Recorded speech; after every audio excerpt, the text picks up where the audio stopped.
All right, we are officially live from the 317, which is the area code here in Indianapolis, Indiana. And just going to confirm that this is all live. Okay, we are officially rocking and rolling. Let me ensure that the video is actually on. There is no video. Okay, here we go. Now the video is officially on. There we go. Okay, perfect. Awesome. Now going to go ahead and start to switch things over. Going to go live right in front of me as well. Okay, all righty. Well, officially live from the 317. In case you're wondering, that is the area code here in Indianapolis, Indiana, of where today I'm going to be going into the, in essence, role playing and just the overall process when it comes to going direct to owner and making calls. So in essence this is by far one of my favorite channels to use in terms of going direct to owner. So there is there's calling, so cold call, there is direct mail, there's also bandit signs, there is SEO. However, the channel I like to use is actually cold calls as a way to get in touch with the decision maker.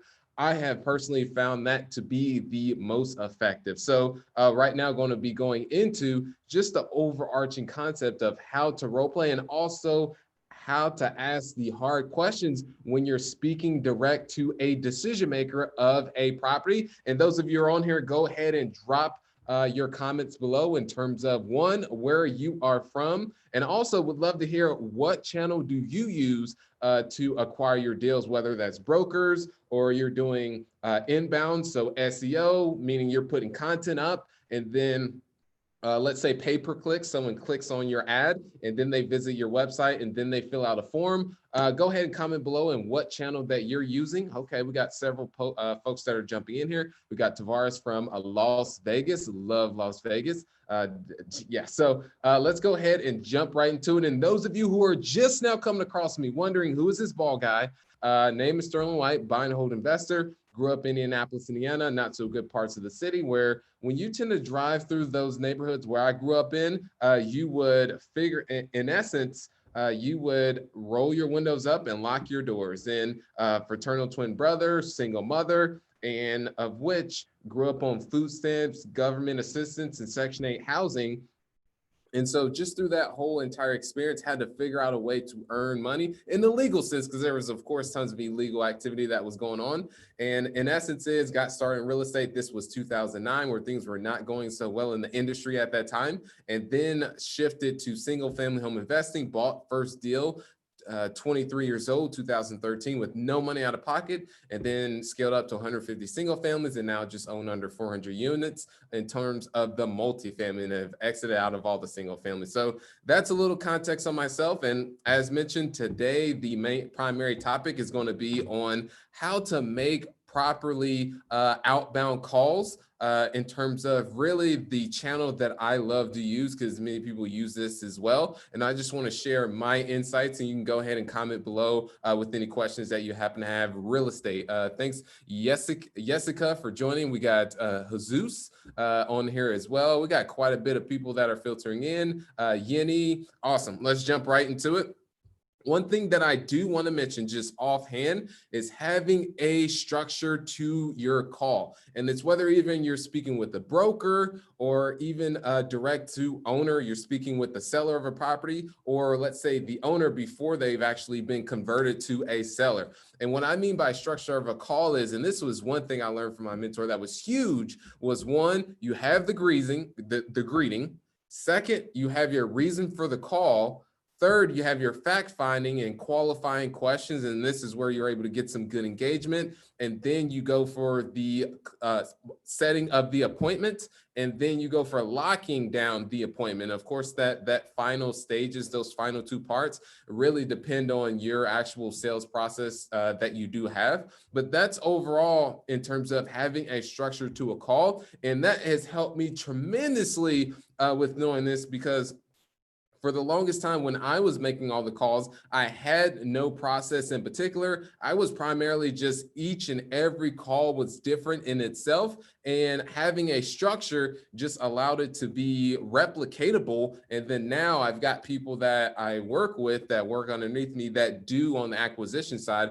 I hand them the the process and the structure, and they follow it to a T. Well, not all the time they follow it to a T, but that's what we'll go into at the next point. So as mentioned, the greeting is very simple. Hey, Sterling White, John, did I catch you at a bad time? So that's the greeting. And then you go into your reason for the call. Person want to reach out, just drove past your property at 123 Main Street. I actually own Bentwood Apartments right across the street from yours, and wanted to personally reach out to see if you consider an offer on your property. So that's the reason for the call. And then you go into your fact finding, where you're asking the questions, meaning, hey, would you, in terms of what renovations have you made since you've owned the property? Now, why the consideration on selling? Because through this whole fact-finding stage is, in essence, you're wanting to understand, is there actually a need and a desire for them to sell? Is there a motivation on their side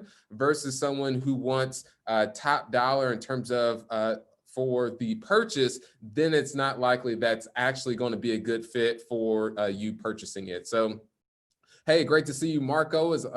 Great to see you, Marco. We got Rick, prolific investor. We've got Stephanie. I have not seen Stephanie spelled that way. That's actually pretty cool. Oh, we got Sandy from, it looks like California. Okay, so that's what I mean, having a structure to a call. Just in summary, greeting, reason for the call, and then you go into your fact-finding questions, and this is where you're getting information to ensure that it's a good fit for you to purchase the asset and that there is motivation from the person on the other end. And then you go into your setting of the appointment, and then you go for your lot close. So there's that. And in the fact finding is being willing to ask the hard questions. This is one thing that I've learned is the person who asks the questions controls the call. But on top of that is the person who asks the questions and gets answers. Shout out to GC, learn that from him. Hey there, Rachel. Thanks for jumping in. We've got several others, and yeah, truly appreciate everyone who's just listening to myself, bald guy here. I actually like to shave in the shower, so simultaneously brushing my teeth, washing up, and also shaving my head. So I believe it's that much more efficient. But yeah, so asking the hard questions, and a prime example of a hard question that I'll ask an owner, let's say they've had multiple people reach out to them, and they've had, let's say 2-3 offers already on the table. I'll ask them one simple hard question and say, just out of curiosity. And I always start with out of curiosity as a way to just soften the hard question in essence. And I'll say, how come you haven't went with one of those other buyers just yet? And from there is many people think that I wouldn't even consider that a hard question because I've gotten so accustomed to it. But that on the seller's end, or let's say they're an owner and not a seller just yet, but either way, in terms of whichever side they're on, but by you asking those questions, that just builds certainty in you. So that's what I mean by being willing to ask the hard questions. So that's always been, and also to get answers. So if you call someone, and many of the times is you say, that what would you consider as far as an offer, or what would make sense to you in terms of a purchase price? Many of the times the people will throw it back at you, because it's oftentimes one thing that I've learned is the person who speaks first in terms of throwing out a price loses. And a lot of times they'll throw it back in your plate and say, I don't know, you called me. So in that case, you say, well, what if you had to guess? And then in that case, if they still throw it back in your plate, you just say, in order for us to make an educated decision, in order for us to be able to do that, we would need to have financials just to provide you a firm offer. And one question that I use is more of a sly way to be able to still get that answer from them is I'll ask them, properties similar condition to yours, what would you expect for it to trade for on a cap rate basis? And that'll give you a good indication. So a cap rate, for those of you who are on here, is just in essence what people use to be able to determine the value of the asset. So meaning if the value, let's say the net operating income, and that is the income after you got the income minus all the operating expenses as well as the debt as well, that from there is you've got, let's say it's $300,000, then you would take, let's say, a 5% cap divide 300,000 by 0.05, that gives you a $6 million in terms of valuation of the property. So that's a way for you to reverse engineer and back into what that person is looking for in terms of a price. That's one thing I've learned. And so if the person says that, a property such as this one, I would expect to trade for, let's say, a 4.5 to a 6 cap, and you're thinking in your head that that's actually pretty aggressive, and a property such as this should be trading between a 7.5 to 8. That's a clear picture that, one, the person is not as motivated, and they would only sell if you're willing to offer top dollar. So that's what I want to mention on that, is just a little way that a strategy or a tactic that you can use is a way to be able to still pull the price out of a owner. Definitely one of my go-tos that I leverage as a way to get them to throw out a price. So there's that. And then the last but not least, and I meant to mention this earlier, is to role play. Role playing is so crucial in terms, and those of you who are just jumping on here, the topic that I'm going into is the role playing and how to really have the set up yourself in terms of success when you're doing outreach to owners. So that's the primary focus of this specific live that we're doing. And the last but not least is to role play. Yes, role play.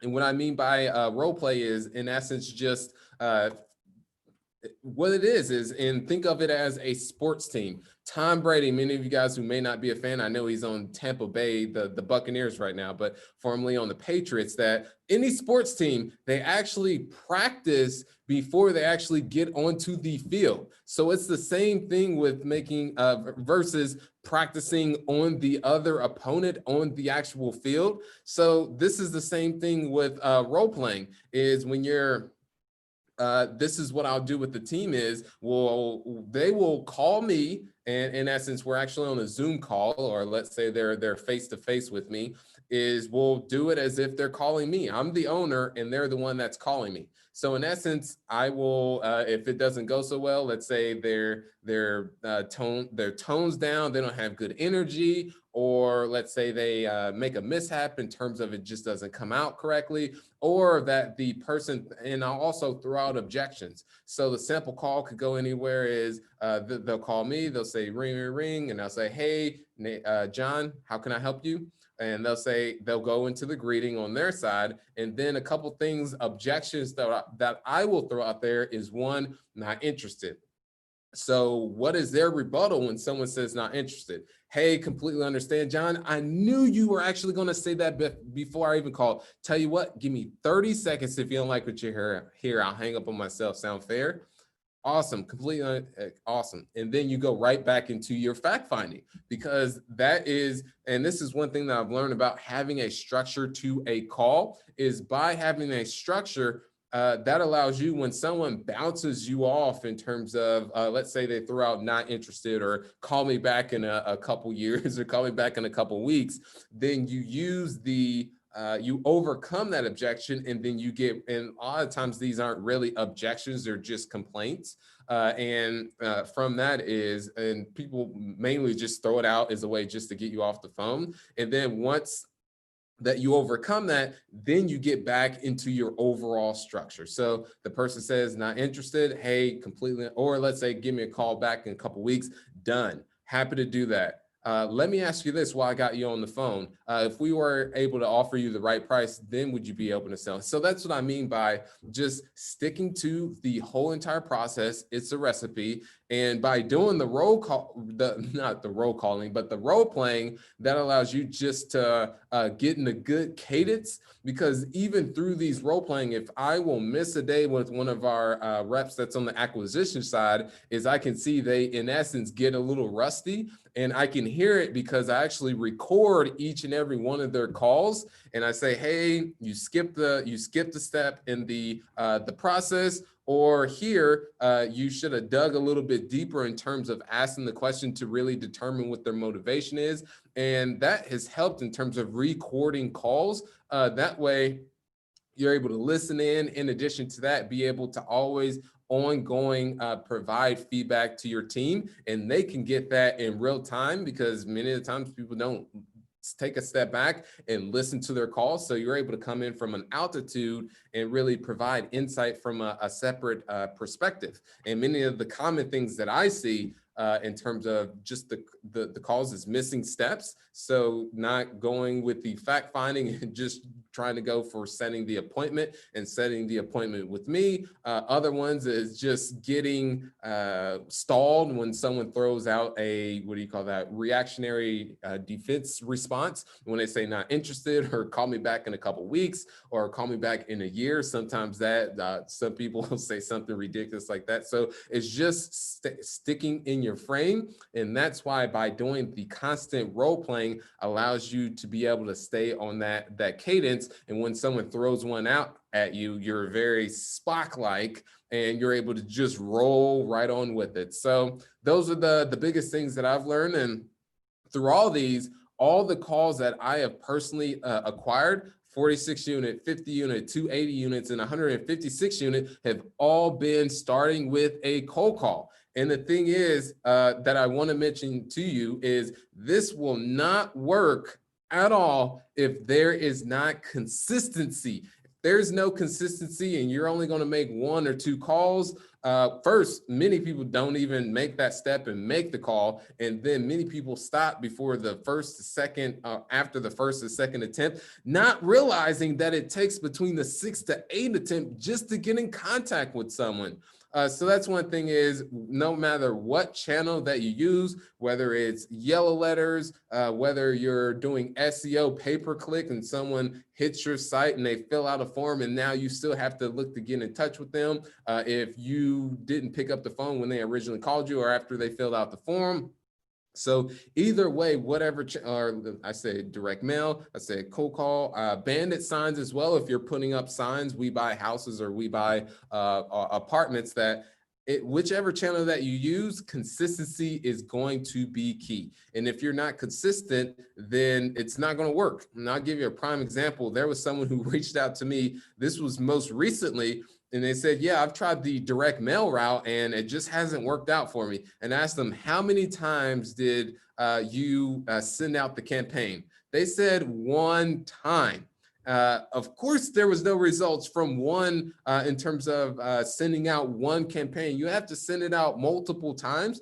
You do end up getting a lead from that very first campaign. You can say that was lucky in a way. Or so in essence is the consistency is what really comes into play, and then also the follow up.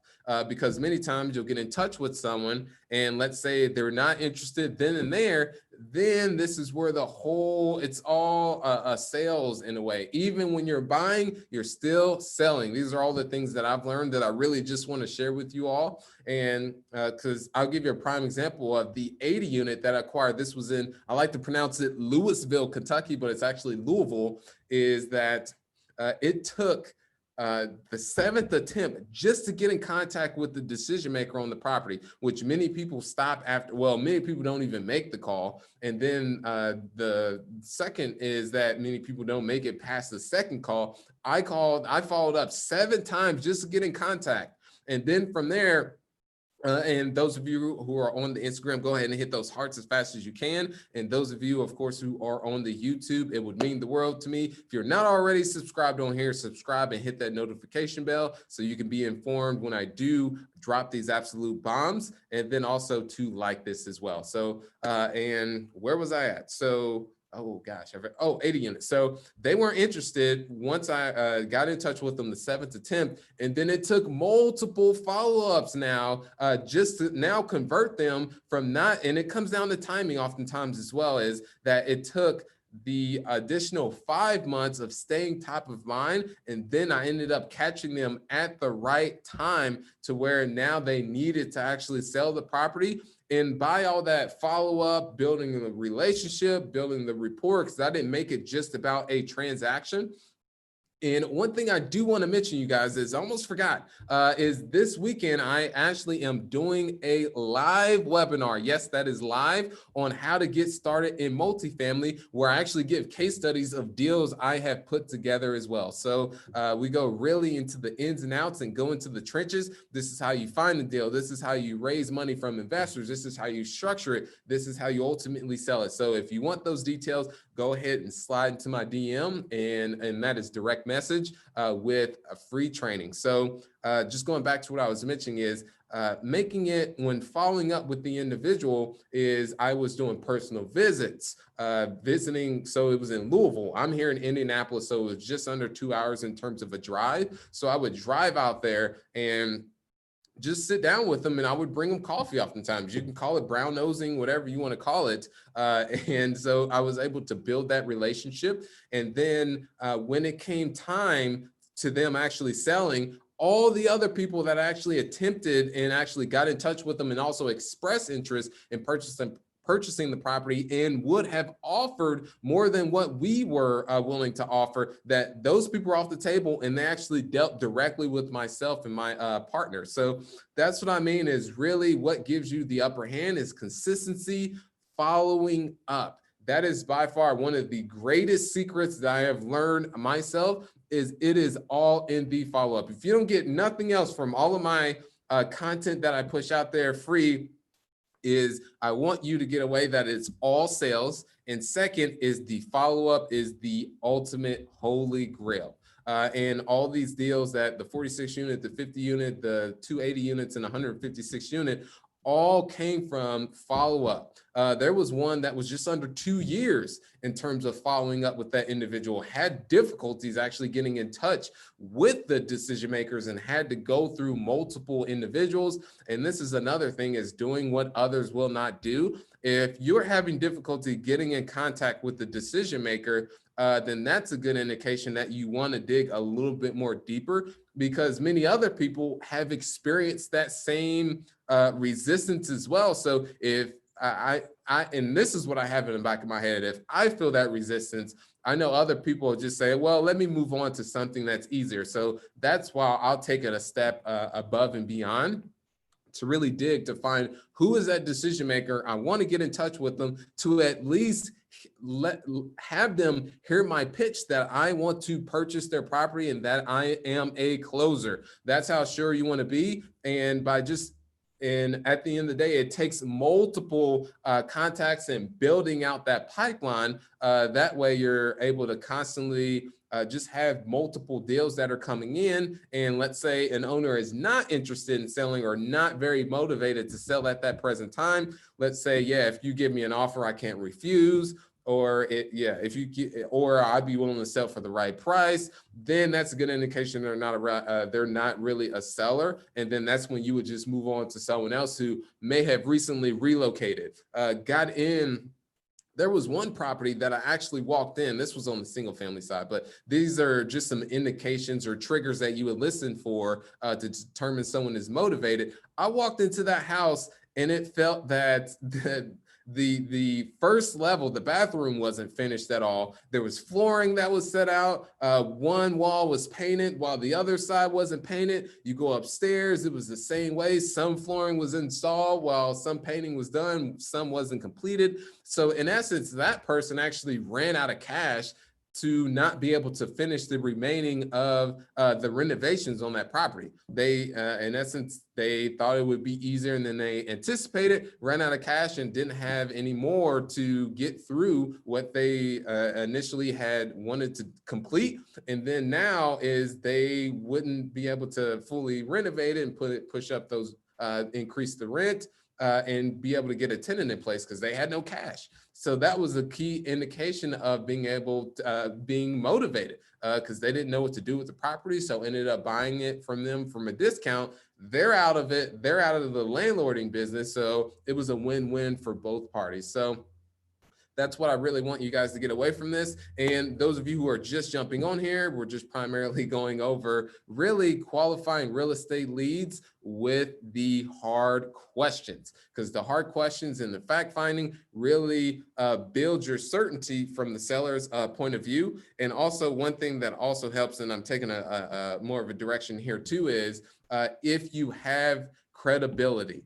Meaning that if you have a digital presence, because I've reached out to owners and they were already familiar with me by just doing a simple Google search. So the appointment will be set, and the Vanessa is one of the people who does the calls for me, that in essence, she'll set the appointment and says, you're going to meet with my boss, who's the principal of the company, Sterling White. And I'll actually speak with the owner, and they say, oh yeah, I was able to find you on Google and saw nothing but good things that were talked about you. So that's what I mean by also having a online presence. And that's why doing things like you see that I'm doing here now is able to allow you to build out the personal brand, because people really do take that into consideration. So if someone is dealing with you and they can't find anything on you, then it's most likely they'll want to go with someone else just due being able to find, let's say they have a professional website, they're putting videos out there, they have a podcast, etc. So